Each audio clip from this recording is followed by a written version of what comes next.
Welcome to episode 83 of the Henry George Daily Devotional. We are in chapter 2, How Equal Rights to the Land May Be Asserted and Secured. This is in Book 8, which is the application of the remedy. Yes, application of the remedy. Chapter dos. How equal rights to the land may be asserted and secured.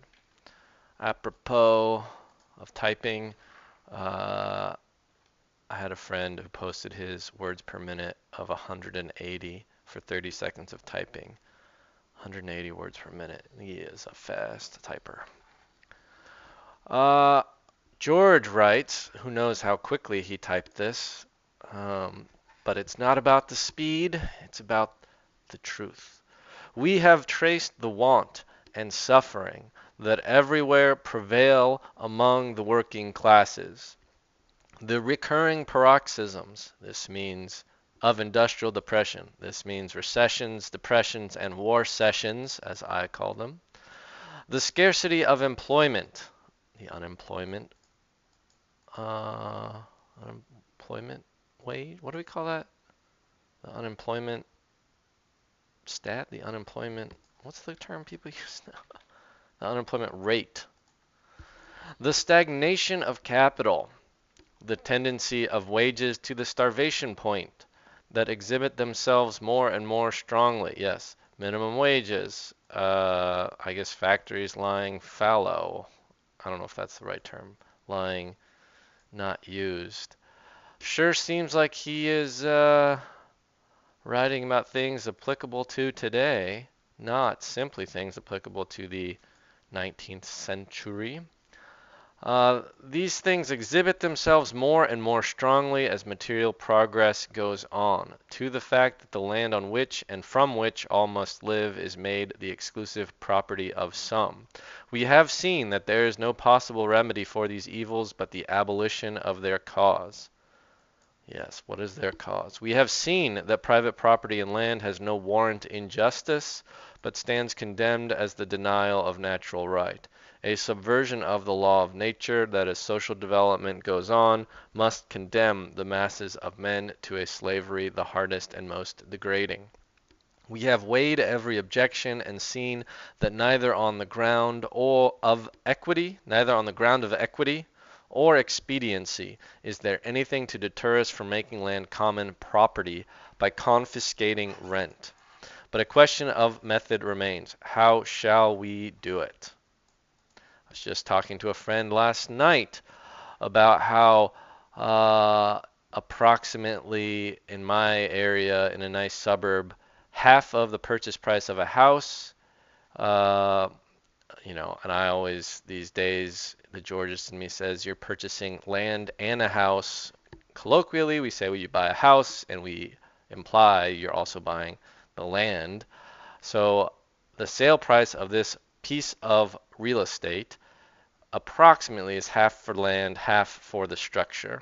And so if it were rented out, you could say that half of the rental price is for land access and half is for structure use. But let's read on, shall we?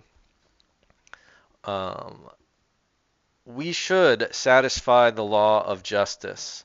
We should meet all economic requirements by at one stroke abolishing all private titles, declaring all land public property, and letting it out to the highest bidders in lots to suit, under such conditions as would scarcely guard the private right to improvements.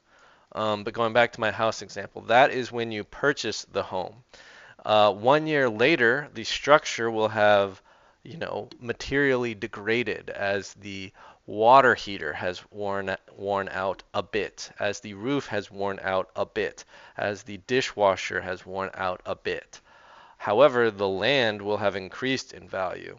So at any point when you look at the sale price in this area, it tends to be maybe half and half, but as time goes on, uh, it is generally incrementing more and more towards land value. All right, George writes, thus we should secure in a more complex state of society the same equality of rights that in a ruder state were secured by equal partitions of the soil, and by giving the use of the land to whoever could procure the most from it, we should secure the greatest production. Such a plan, instead of being a wild, impracticable vagary, has, with the exception that he suggests compensation to the present holders of land, undoubtedly a careless concession of which he upon reflection would reconsider, been endorsed by no less eminent a thinker than Herbert Spencer. So Herbert Spencer, he's saying, has a solution, but he doesn't agree that like Herbert. That I guess Herbert Spencer proposes a compensation to current landlords, and George says this is a careless concession. But he says he does have a solution that is not wild and it is not impractical vagary. Vagary in this case meaning vagueness or no, an unexpected and inexplicable change in a situation or in someone's behavior. I'm glad we looked that one up. All right, so what does Herbert Spencer propose? He says, such a doctrine is consistent with the highest state of civilization, may be carried out without involving a community of goods, and need cause no very serious revolution in existing arrangements. The change required would simply be a change of landlords. Separate ownership would merge into the joint stock ownership of the public. Instead of being in the possession of individuals, the country would be held by the great corporate body, society. Instead of leasing his acres from an isolated proprietor, the farmer would lease them from the nation.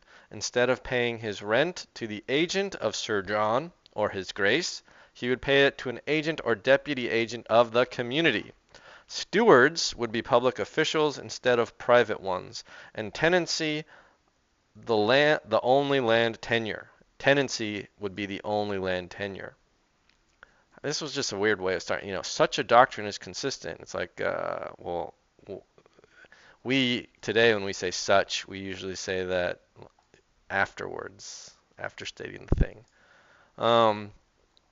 But he goes on. He does it backwards. And tenancy is the only land tenure. A state of things so ordered would be in perfect harmony with the moral law. Under it, all men would be equally landlords. All men would be alike free to become tenants. BBB. Clearly, therefore, maybe this is ...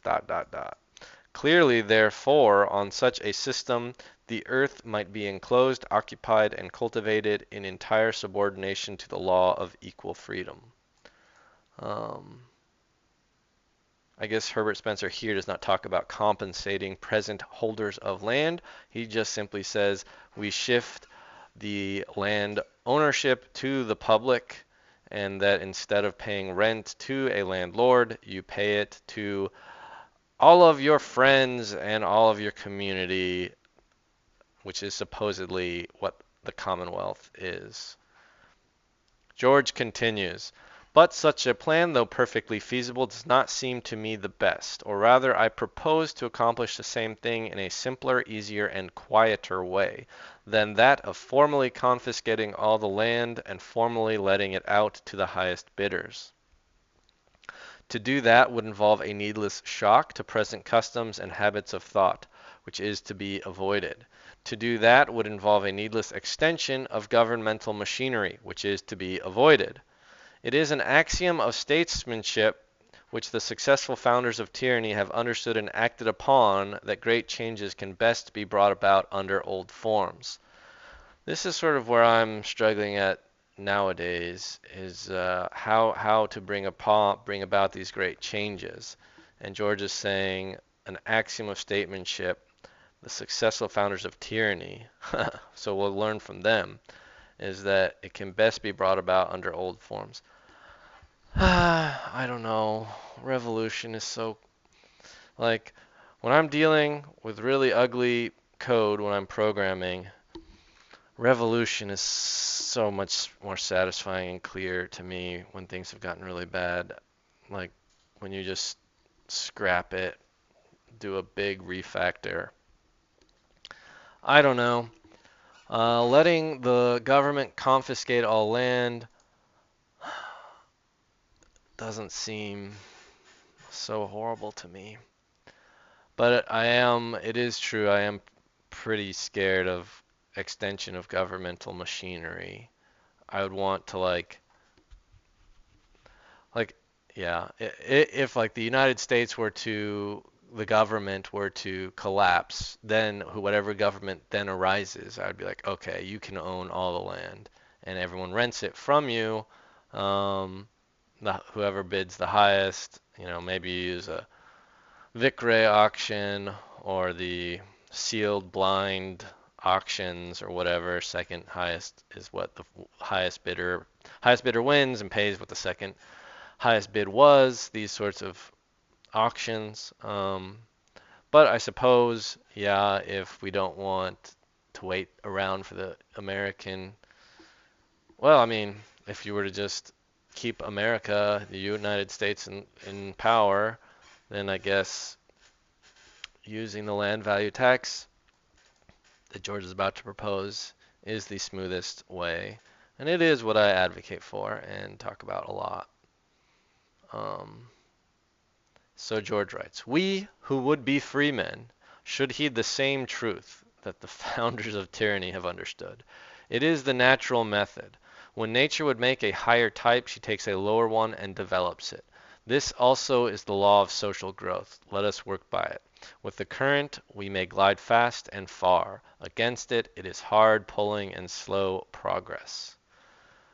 Yeah, if only we had a new continent to settle. I do not propose either to purchase or to confiscate private property in land. The first would be unjust. Yes, purchasing it would be in paying robbers. The second, confiscating it, he says, is needless. Let the individuals who now hold it still retain, if they want to, possession of what they are pleased to call their land. Let them continue to call it their land. Let them buy and sell and bequeath and devise it. We may safely leave them the shell if we take the kernel. This is quoted a lot in Georgist groups. We may safely leave them the shell if we take the kernel. It is not necessary to confiscate land. It is only necessary to confiscate rent. Nor to take rent for public uses is it necessary that the state should bother with the letting of lands, and assume the chances of the favoritism, collusion, and corruption this might involve. Yeah, I was arguing this with some Georgists not too long ago, that if you do just nationalize all the land, you are um, more clearly at least risking a kind of corruption from governmental oversight issues or lack of oversight or bureaucracy and favoritism, collusion, and corruption. It is not necessary. Also, you risk negligence and just apathy that so frequently accompanies government bureaucracy. It is not necessary that any new machinery should be created. The machinery already exists. Instead of extending it, all we have to do is simplify and reduce it by leaving to landowners a percentage of rent which would probably be much less than the cost and loss involved in attempting to rent lands through state agency. And by making use of this existing machinery, we may, without jar or shock, assert the common right to land by taking rent for public uses. Yeah, like I live in this house with my dad and with Caesar. Um, he rents from us, and if we suddenly Redfin or Zillow, whatever, they say rent for this house is like 5,000 plus a little bit per month. If suddenly you made the state come in, take over the house, do an auction, we would probably bid the most because we don't want to have to move. We have all our stuff here, but maybe we wouldn't. I don't know if other people maybe really want to come and then we'd have to move. Uh, that is a lot of oversight, a lot of to, effort, especially all at once if the government had to do that with bazillion houses. If instead you looked at our, uh, market rental income, and it's ballpark when I'm saying it right now to say that it's 50-50 land versus house. You can see that instead of paying $5,200 that somebody would rent this house on this land for, which we currently own, we instead would pay about 2,500, maybe a little bit more, because it's like 5,200 is what I think the real estate website said rent was for this house. So 2,600 a month approximately would be our rent tax. And so, 2,600 times 12, it would be $31,200 a year, would be our yearly taxes. There would be no property taxes on top of this. There would be no income tax on top of this. And that would be what this household of three, adult working men would pay to live here. It is a big 5-bedroom, 2-bath house. And we are in a pretty nice suburb, but we are 30, 40 minutes outside of Los Angeles, where the land is a lot more valuable. Of course, this is also zoned for single-family residential housing. You could definitely imagine this being more optimally used as a denser form of housing. I would be totally happy with that, especially if that meant we had fewer big roads, we lived in a more bicycle, walkable friendly neighborhood, we had nearer markets and entertainment, nightlife that I could walk to instead of drunk driving to. Not that I drunk drive, but everybody does. That is America. All right, this is enough of a tangent. We will resume what George says. So, Norte, yes, the machinery, yes. We may, without jar or shock, assert the common right to land by taking rent for public uses. We already take some rent in taxation. We have only to make some changes in our modes of taxation to take it all. What I therefore propose as the simple yet sovereign remedy, which will raise wages, increase the earnings of capital, extirpate pauperism, abolish poverty, give remunerative employment to whoever wishes it, afford free scope to human powers, lessen crime, elevate morals and taste and intelligence, purify government, and carry civilization to yet nobler heights, is to appropriate rent by taxation. Yeah, this is like the wild paragraph that I agree with. It will raise wages. It will increase capital earnings, which so many people think is like, I don't know, there's a lot of people who are very anti-capital, but capital is a good creation of human society that enables us to make more wealth faster. Having factories, having hammers, having computers, having the internet, an infrastructure, having power.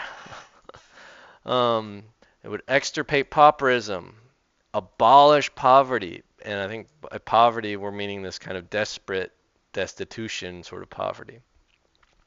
Remunerative employment to whoever wishes it, the sort of citizen's dividend-ish. I'm not exactly sure what we mean by remunerative employment.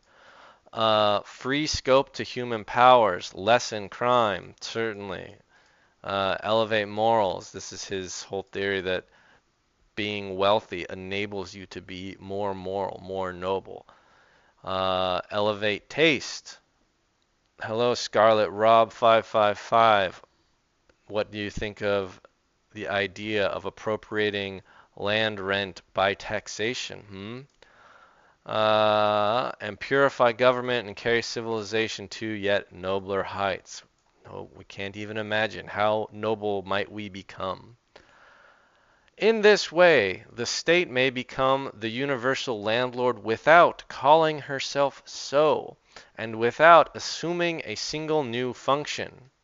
In form, the ownership of land would remain just as now. No owner of land need be dispossessed, and no restriction need be placed upon the amount of land anyone could hold. There is this one sort of tactical trade-off with the land value tax, which is sometimes you hear people propose the land value tax, and it doesn't sound revolutionary. It doesn't sound like utterly holistically a just or something, or like foundational to society. It just sounds like sort of an obscure, weird tax law. And especially when a lot of sort of nerdy economist types describe it. Um, Aha, Scarlet Rob 55, you just want me to pay you for illustrations. No, thank you. I have I have no interest in that. Uh, for rent being taken by the state and taxes, land, no matter in whose name it stood or in what parcels it was held, would be really common property, and every member of the community would participate in the advantages of its ownership. Now, insomuch as the taxation of rent or land values must necessarily be increased, just as we abolish other taxes, we may put the proposition into practical form by proposing to abolish all taxation save that upon land values, the single land value tax. Ooh rah rah. Now, that may sound wild to a modern ear, because assuredly our government does way more now than it did in George's time. And if you really think that you don't want to give up all those things, then I guess you would be willing to pay other taxes to accumulate more income for the government. I would just mention a few ideas. One is that there's at core, all taxes come of rent. So yeah, George doesn't discuss this in Progress and Poverty, and it's sort of a math nerdy thing. But you can sort of think that, if you raise an income tax, um, in some sense, the landlords can offset that by raising taxes on their renters, um, so long as like it doesn't get to the subsistence level, um, or I mean go below the subsistence level. Um,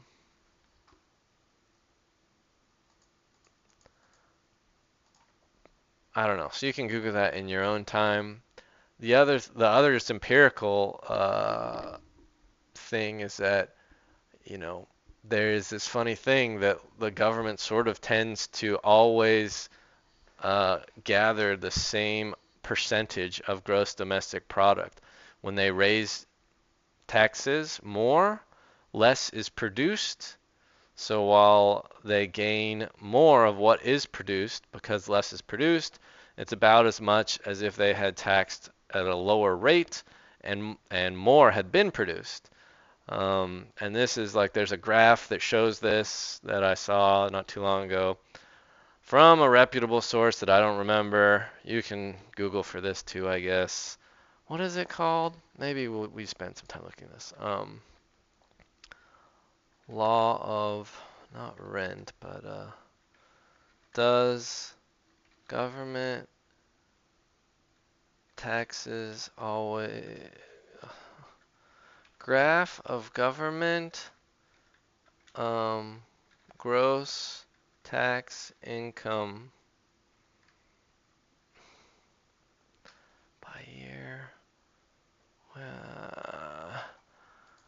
Government always gets same share of GDP regardless of tax rate. Hauser's law is the empirical observation that in the United States, federal tax revenues since World War II have always been approximately equal to 19.5% of GDP, regardless of wide fluctuations in the marginal tax rate. Historically, since the end of World War II, federal tax receipts as a percentage of gross domestic product averaged 17.9%. Yeah, this is that idea. And so this is what sometimes fuels the techno-optimists saying that all that matters is more production.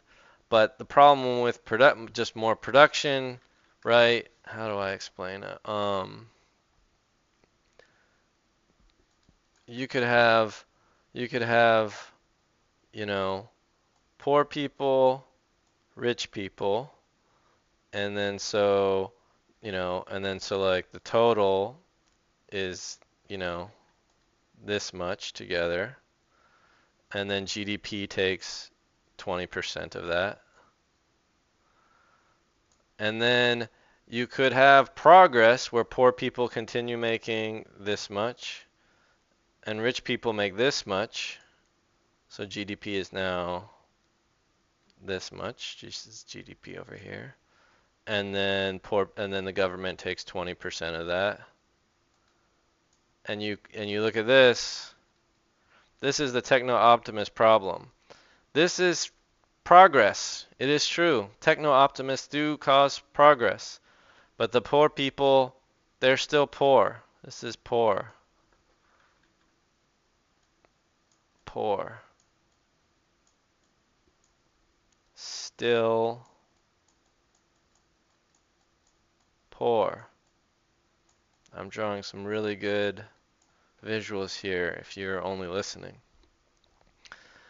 So this is why, and that was when I first saw this posted by Jonathan Blow and talking about this, that's where I first heard of this idea. And he was talking about, all that matters, all that matters is growing GDP. And I don't agree that all that matters is growing GDP. What matters is justice, and then justice, I think, will allow GDP to grow. I think it would grow even faster than just a techno-optimist getting free reign to do whatever they want and having low taxes. Anyway, all right, where were we?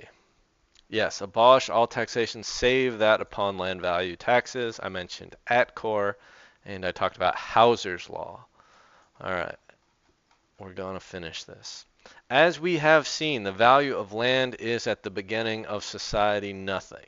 But as society develops by the increase of population and the advance of the arts, it becomes greater and greater. In every civilized country, even the newest, the value of the land taken as a whole is sufficient to bear the entire expenses of government. In the better developed countries, it is much more than sufficient. Hence, it will not be enough merely to place all taxes upon the value of land. It will be necessary, where rent exceeds the present governmental revenues, commensurately to increase the amount demanded in taxation, and to continue this increase as society progresses and rent advances. Okay, hence it will not be to place all taxes upon the value of land. It will be necessary, where rent exceeds the present government's revenue, commensurately to increase the amount demanded and to continue this increase. Yes, the land tax, the gross amount that is, yeah, it should go up as land value goes up. But this is so natural and easy a matter that it may be considered as involved, or at least understood, in the proposition to put all taxes on the value of land. Yeah, if land value goes up, the land tax should take in more. I mean, if it's a percentage, it's a percentage. But anyway. Well, I guess, yeah. You can't simply say, look at a piece of property and say, all right, the land here is worth 50% of the sale price, and that it will always be so.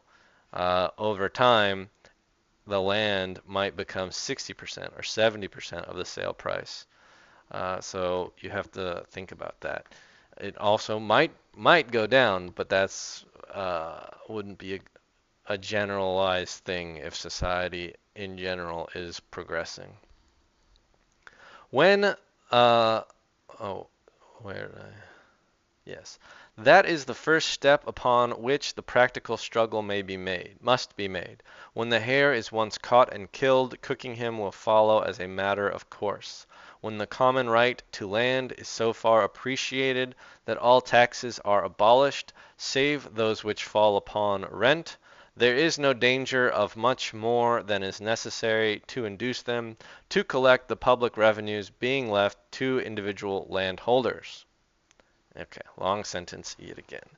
The common right to land is so far appreciated that all taxes are abolished, save those which, so yes, the single land tax. There's no more danger of any much more necessary to induce them to collect the public revenues being left to individual landholders. Um,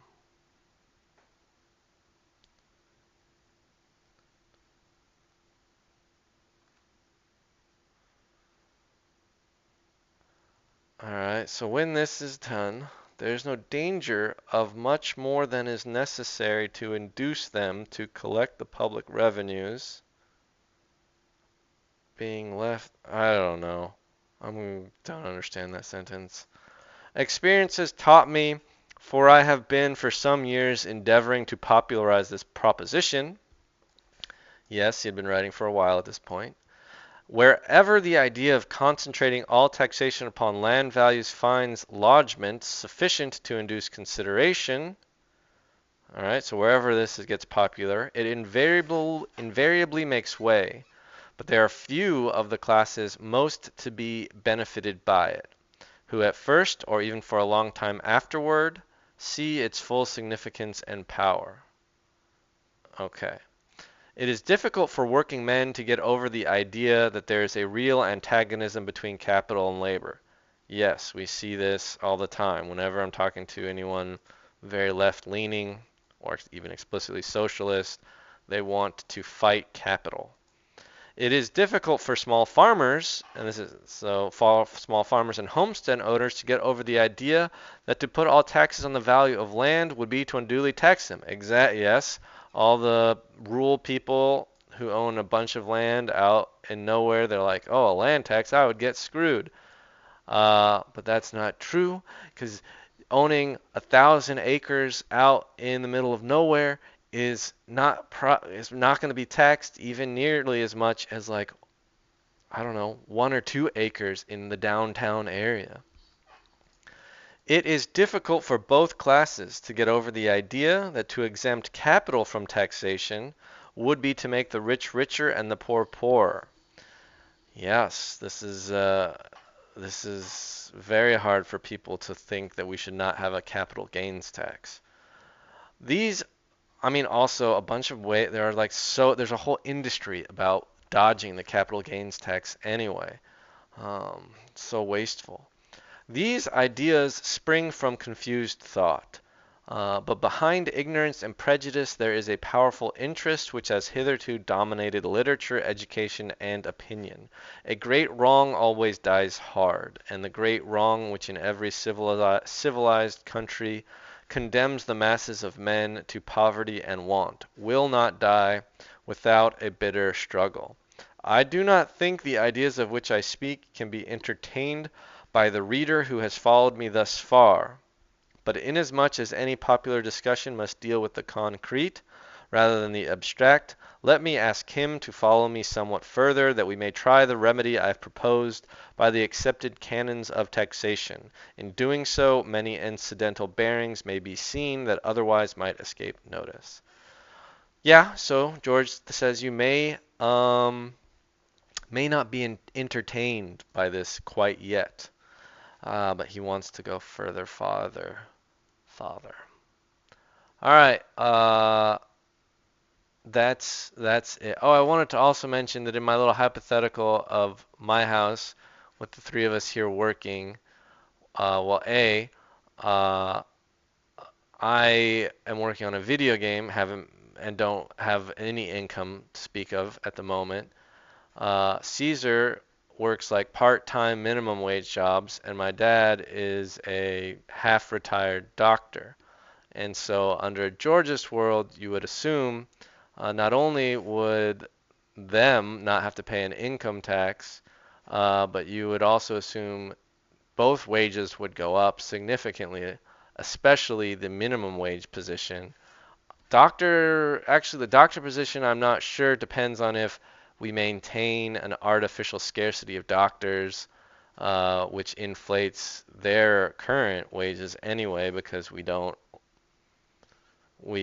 let the creation of doctors actually be a market determined thing.